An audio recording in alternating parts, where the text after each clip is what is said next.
The village of Odaira sat nestled among towering trees, where daylight barely pierced through the thick canopy. Here, life moved at its own rhythm, marked by the songs of birds and whispers of ancestors in the wind. It was a place of tradition, where every face was familiar, every voice known.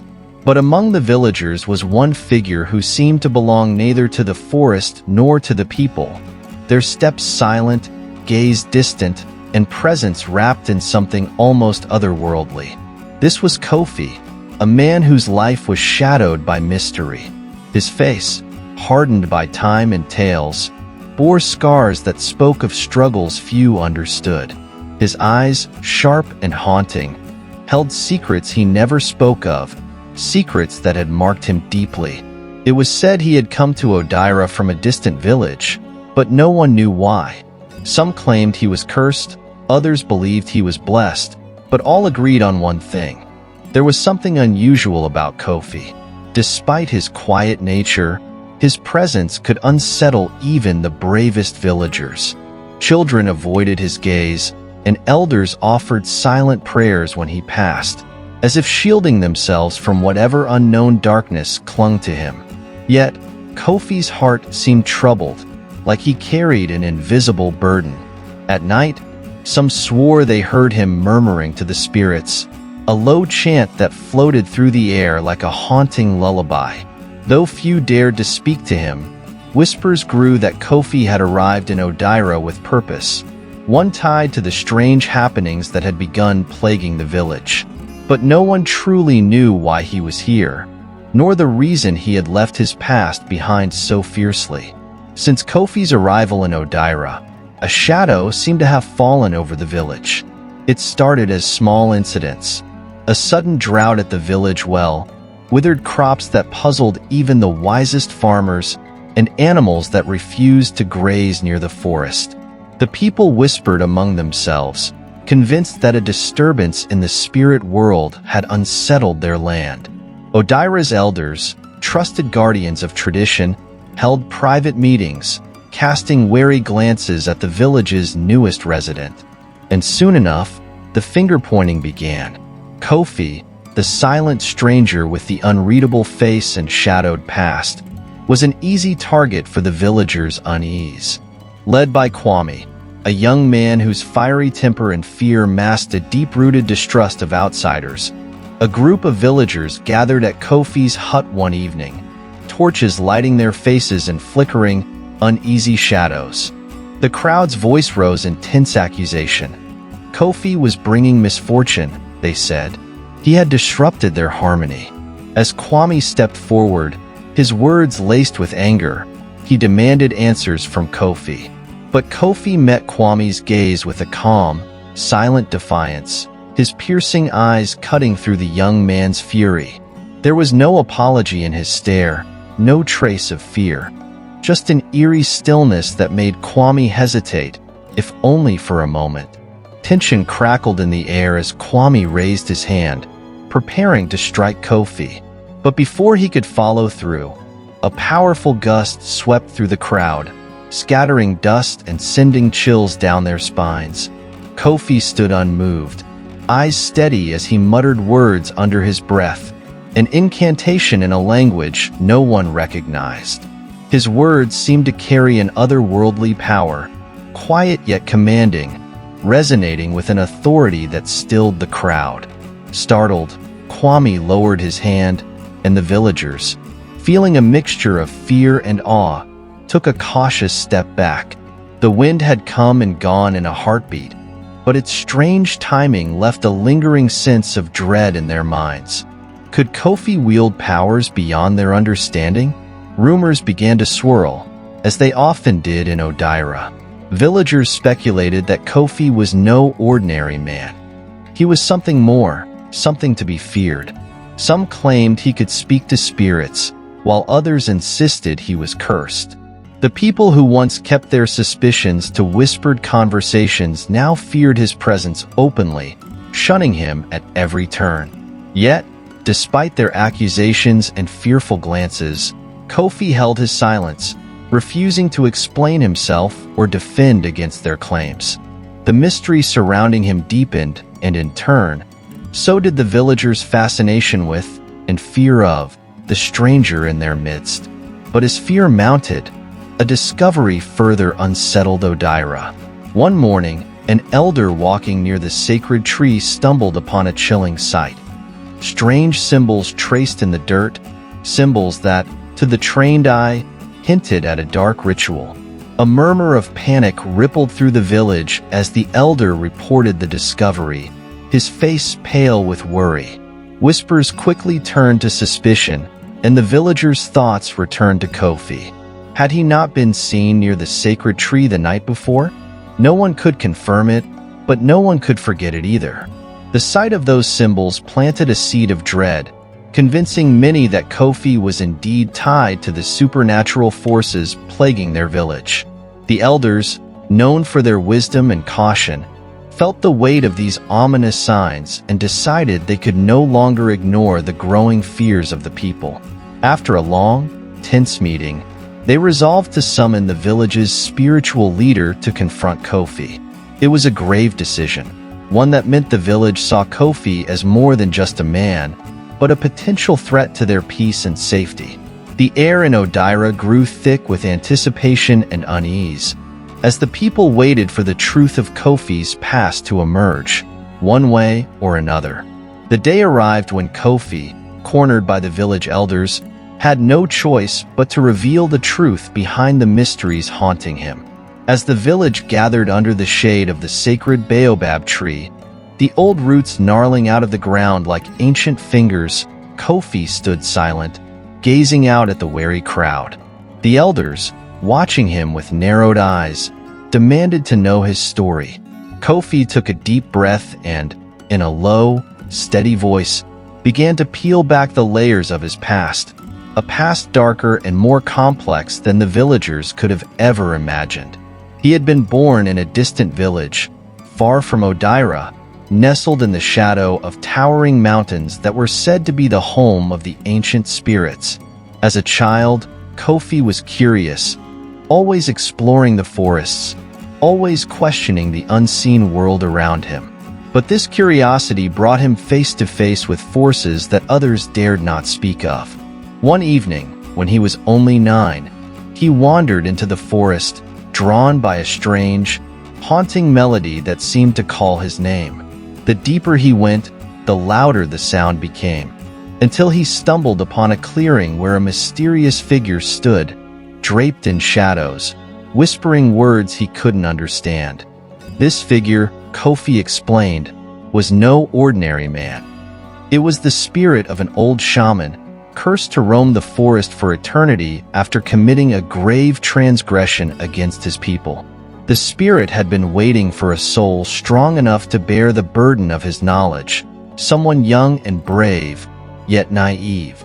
Kofi, a child entranced by the mysteries of the forest, was easy prey. The spirit bound Kofi to an ancient pact, a pact Kofi was too young to understand, but one that would haunt him forever.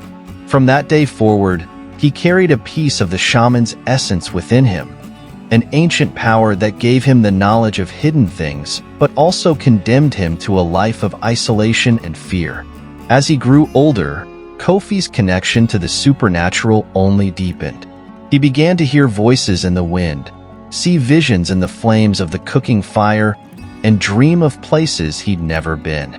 Villagers in his hometown noticed the change in him, whispering behind his back, calling him cursed. His family, unable to bear the shame, tried to send him away, but the bond with the spirit was too strong. Kofi was haunted by visions, seeing the world through a fractured lens where spirits roamed freely, unseen by others. His nights were plagued with dreams of the shaman's memories of rituals, chants, and an insatiable hunger for forbidden power.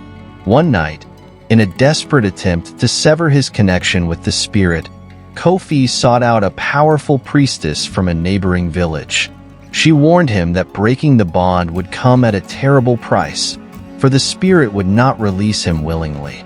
Desperate, Kofi agreed, and under the light of a blood moon, the priestess performed an ancient ritual. For hours, she chanted and danced, drawing symbols around Kofi with sacred ash. But as dawn approached, something went terribly wrong. The spirit resisted, unleashing a violent storm that shook the very earth beneath their feet. Lightning struck, and the priestess fell, her final words a warning that the spirit's rage would follow Kofi wherever he went. Though the ritual did not break the bond, it altered it, intensifying Kofi's power but also deepening the darkness that clung to him.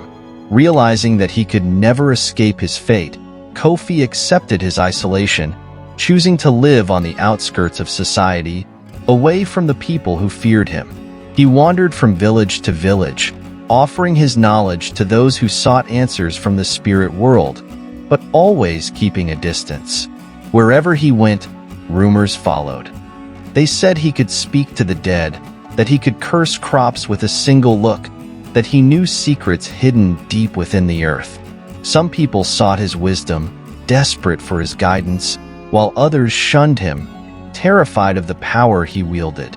Kofi's journey eventually led him to Odira, where he had hoped to find peace, to escape the relentless whispers of his past. But the spirit within him was never silent, always urging him to do its bidding, to complete the dark rituals it had started in life but had failed to finish in death. He resisted as best as he could, fighting against the spirit's will with every ounce of strength he had. But at times, he would lose control, finding himself in a trance, performing strange rites he could barely remember afterward. The villagers listened, their expressions shifting from fear to pity as they began to understand the burden Kofi carried. They could see the toll it had taken on him, the weight of a life spent in constant battle with forces beyond human understanding. Kofi's eyes, once hard and cold, softened as he shared his story, as if a great burden was finally being lifted from his shoulders. He spoke of his loneliness, his regret, and his yearning for freedom from the spirit that had bound itself to him all those years ago. But Kofi's story was not just one of suffering. It was also a tale of resilience. Despite the spirit's grip on his soul, he had resisted its darker impulses, choosing instead to use his powers to help others wherever he could.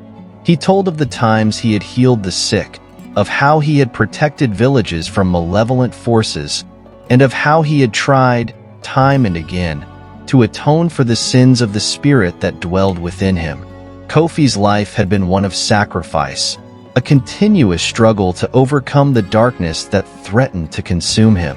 Yet, as the villagers processed his story, a sense of dread lingered.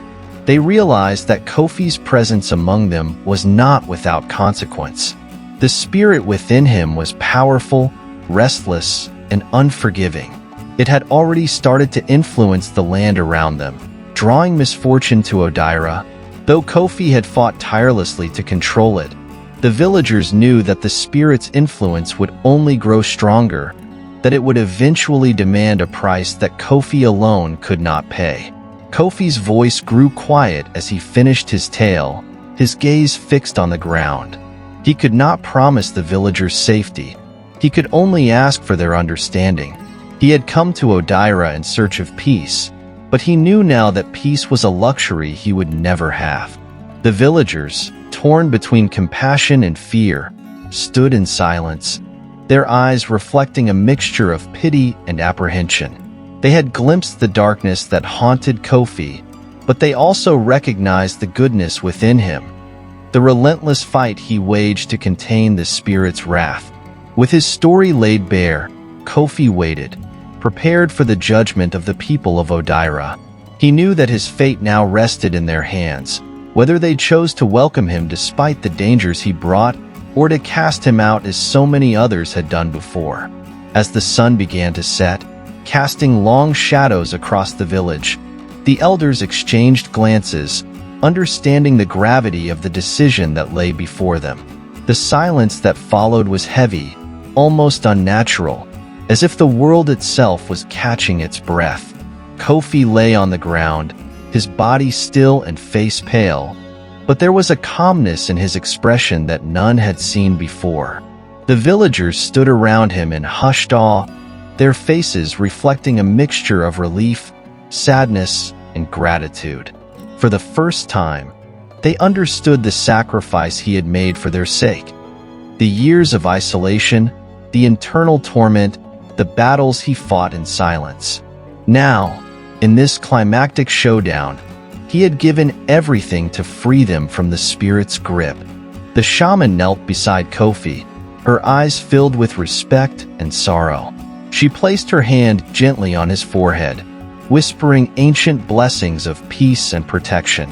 As the first light of dawn crept over the horizon, illuminating Kofi's still form, a strange warmth spread through the villagers' hearts.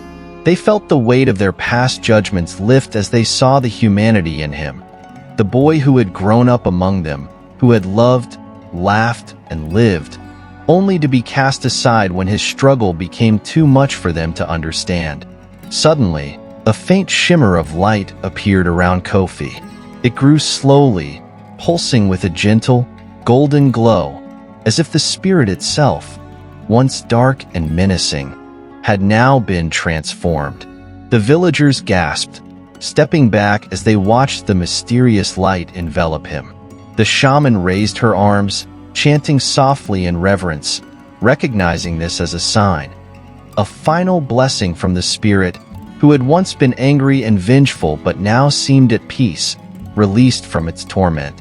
As the light faded, Kofi stirred, his eyes opening just slightly. His gaze met the villagers, and he managed a faint smile. It was a smile that held no bitterness, no resentment, only peace and understanding. He had found a way to tame the spirit within, and though he was weakened, the villagers could see that he had, at last, conquered his own darkness. The village chief, a man known for his stoic nature, stepped forward. He looked at Kofi, then turned to the crowd, his voice unsteady as he spoke. "We owe Kofi a great debt. He has endured what none of us could bear, and he has done it not for himself, but for all of us." His words hung in the air, and for the first time, the villagers saw the chief's eyes glisten with unshed tears. Moved by the chief's words, the villagers, one by one, approached Kofi, expressing their apologies and gratitude. They offered him gifts, small tokens from their homes, items of value that held meaning for them, laying them beside him as a symbol of their respect. Kofi accepted each gesture with a humble nod, his heart filling with an emotion he hadn't felt in years, belonging. The shaman then stood, addressing the villagers in a solemn tone. "Tonight, we shall light the sacred fire to honor Kofi's sacrifice, for he has faced the spirit's wrath and returned to us whole." She looked at him, a hint of pride in her gaze. "He is one of us, a true warrior of the spirit, and from this day forth, his story will be told in our village so that none forget the strength and courage he has shown." The villagers murmured their agreement, many of them wiping tears from their eyes. Kofi, though weary, felt a renewed strength in the warmth of their acceptance. As he slowly rose to his feet, the crowd parted for him, creating a path toward the village center. They walked beside him, offering their support, no longer seeing him as an outcast but as a hero who had returned to them. The night that followed was one of celebration and remembrance. The villagers gathered around a roaring fire, singing songs of courage and redemption, telling Kofi's story as he sat among them, finally at peace. The stars above shone brightly, as if bearing witness to the village's newfound unity, and Kofi's heart swelled with the knowledge that, though his journey had been painful, it had brought him home, not as the haunted boy he once was, but as a man of honor, forever etched into the legacy of his people. As dawn approached and the final embers of the fire flickered against the early light, a profound silence settled over the village. The villagers sat gathered around Kofi, faces softened by the warmth of forgiveness and understanding. The night had given them more than stories. It had given them the clarity to look inward and reflect on their own failings. And in that stillness, the depth of Kofi's sacrifice was finally understood. Kofi, though visibly weakened, looked at each face around him and saw not the fear or mistrust he had known for so long, but acceptance. His journey, marked by struggle, loneliness, and the burdens he had carried in silence, was not one he had chosen for glory or recognition. It was a path he had taken out of love, a commitment to protect those who could not protect themselves, even if they hadn't understood or valued his role. Taking a deep breath, Kofi spoke to his people, his voice calm yet resonant. "The spirit I battled was never truly an enemy," he began, his words sinking deeply into the hearts of his listeners. It was a reflection of the anger, fears, and divisions within us. We have all given it strength, through our judgments, our unwillingness to forgive, and our failure to see one another as kin. His words struck a chord, sparking a quiet murmur among the villagers as they exchanged thoughtful glances. They realized that Kofi's journey had mirrored their own. His inner turmoil had been fed by their rejection and mistrust, just as the spirit's darkness had been fueled by the collective wounds within their community. The village elder, who had long been silent, now spoke with a voice weighed by experience. Kofi has shown us that true strength is not in battle or bravery alone, but in understanding, forgiveness, and unity. It is time we remember our roots, that we are stronger together than we are apart. His gaze swept over the crowd, a quiet plea to let go of old grievances and nurture the bonds that tied them together. Moved by the elder's words, families began to reconcile with each other. Siblings who had feuded for years embraced, neighbors who had harbored grudges offered apologies, and friends who had grown distant found warmth in rekindling old bonds. The spirit of unity, once so fragile, was now flourishing, restoring a sense of harmony that had been lost for too long. For Kofi, this was the moment of true peace. He felt the weight lift from his shoulders, knowing his sacrifices had not been in vain. His heart swelled with gratitude, not only for the acceptance he had longed for, but for the lesson he had come to embody. In facing the spirit, he had confronted his own pain, finding that true healing lay in forgiving not only others but himself. As the villagers began to disperse, returning to their homes with lighter hearts, Kofi found himself standing with the shaman. She looked at him with a knowing smile, her eyes filled with pride and a sense of fulfillment. "You have given this village a gift that no warrior could ever bring. A reminder that love and understanding are the strongest shields against darkness." In that moment, Kofi understood that his story would live on, not as a tale of struggle and hardship, but as a lesson in resilience, unity, and redemption. His journey had shown that facing our inner darkness is just as vital as confronting the physical dangers in the world. By acknowledging his own fears and shortcomings, he had shown others the path to true strength. As he turned to leave, a child approached him, her small hand holding a woven bracelet she had made. She shyly offered it to Kofi, her face glowing with admiration. "For you, Kofi," she whispered. "Thank you for saving us." He accepted the bracelet, his heart warmed by her innocent gratitude. It was a simple gesture, but it held the promise of a future where his people would be kinder, stronger, and forever bonded by the story they now shared. The village had found its way back to unity, and Kofi had found his place among them, not as an outcast, but as a symbol of courage, compassion, and the resilience that binds them all. And so, with the morning sun rising over the village, Kofi knew he could walk forward, his spirit at peace, carrying with him a profound understanding that true redemption comes not just from conquering our fears, but from embracing one another with open hearts and letting love be the legacy we leave behind. As we close this story, we hope Kofi's journey resonated with you, reminding us all of the power of forgiveness, unity, and courage in the face of darkness. If Kofi's tale moved you, share your thoughts in the comments below. We'd love to hear how this story touched you. Don't forget to like, subscribe, and hit the notification bell to join us for more captivating stories filled with meaning and insight. Thank you for being part of this journey with us, and until next time, let's continue exploring stories that bring us closer together.